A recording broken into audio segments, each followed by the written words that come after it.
Hello guys, इस episode की starting में हमें दिखाया जाता है इसके कान में कोई फुसलाते हुए कहता है, मैंने तुम्हारे साथ कुछ भी गलत नहीं किया है, प्लीज मुझे माफ कर दो। सुनते ही वो काफी घबरा जाती है और कुछ फीट पीछे खिसकने लगती है। सुरात की आंखों में आंसू होते हैं। वो कहते हैं, हाँ आखिर तुम्हारे साथ हुआ क्या है? ये तुम्हें याद नहीं है कि मैं कौन हूँ? मैं तुम्हारी माँ हूँ। लेकिन उसकी तरफ देखती है, अपने मन में कहती है माँ। उसकी आंखों की तरफ देखते हुए कहती है, इस तरह की प्यार करने वाली आंखें, मुझे लगता है कि मैंने इन्हें कहीं देखा है। मुझे लगता है कि मैं अभी सपना देख रही हूँ जहाँ पर मैंने टाइम ट्रेवल किया है। लेकिन तभी उसे एहसास होता है कि सच में इसी जगह पर है। ये देखकर अपने मन में कहती, शिट, क्या मैंने सच में टाइम ट्रेवल किया है और मैं समय में पीछे आ गई हूँ? तो इस हिसाब से मेरे पास इस बॉडी के ओनर की मेमोरीज होनी चाहिए।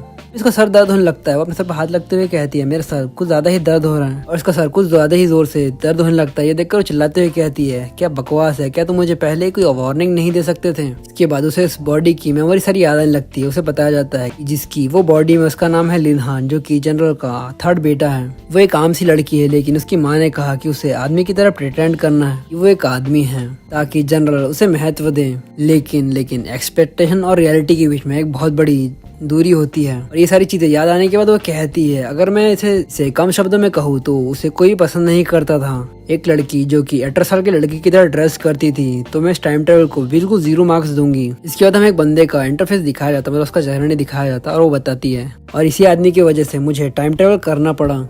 एंडिंग हमें एक छोटा सा फ्लैशबैक दिखाया जाता है जहाँ पर लिन उसी प्रिंस से मिल रही होती है। वो कहती, प्रिंस एंडिंग, मैं आपको कुछ बताना चाहता हूँ। लेकिन इससे पहले कि वो कुछ कह पाती, वो उसे धक्का दे देता है और वो वहीं के तालाब में गिर जाती है। वो उसे भीख मांग रही होती कि उसे बचाए, लेकिन वो उसे नहीं बचाता और वो अपने मन में सिर्फ यही कह रही होती कि प्लीज मुझे बचा लो। ये मेमोरीज भी उसे वापस से याद आ जाती है। वो ये सारी चीजें सोच रही होती है और काफी गुस्से में होती है। वो कहती है, तो तुम इस आदमी को पसंद करती थी? वो काफी गुस्से में होती है और कहती है, प्रिंस आंडिंग, क्योंकि मैं यहाँ पर हूँ तो मैं इस शरीर के ओरिजिनल ओनर का बदला तुमसे जरूर लूंगी। और वहाँ से जाते हुए कहती, माँ चलो वापस जनरल मेंशन में चलते हैं। और अपने मन में कहती, हमें हमारी चीजों को वापस लेना है। कि हमें उसी बंदी को दिखाया जाता है जो कि वहीं पर होती थी, जो कि भूत भूत बोलकर वहाँ से भागी हुई होती है। दीवार पर अपना हाथ ठोकती और कहती है, कुतिया आखिर तुम मर क्यों नहीं जाती? तेरी माँ और तुम दोनों मेरे कट्टर दुश्मन हो। वहाँ पर एक छोटी सी लड़की खड़ी होती है। वो कहती है, मैडम कैसा रहेगा आप पहले अपनी जूती को पहन लें। छोटी लड़की की तरफ देखती है जहाँ पर उसके बाल काफी बिखरे होते हैं। वो काफी अजीब दिख रही होती है। वहाँ से जाते हुए कहती है, मेरे नहाने के लिए पानी तैयार करो, मैं नहाना चाहती हूँ। इसके बाद हमें उसे दिखाया जाता है। वो कहती है, ये सच में काफी ज्यादा एम्बेरसिंग है, आखिर मेरे नौकर मेरे बारे में किस तरीके से सोचेंगे।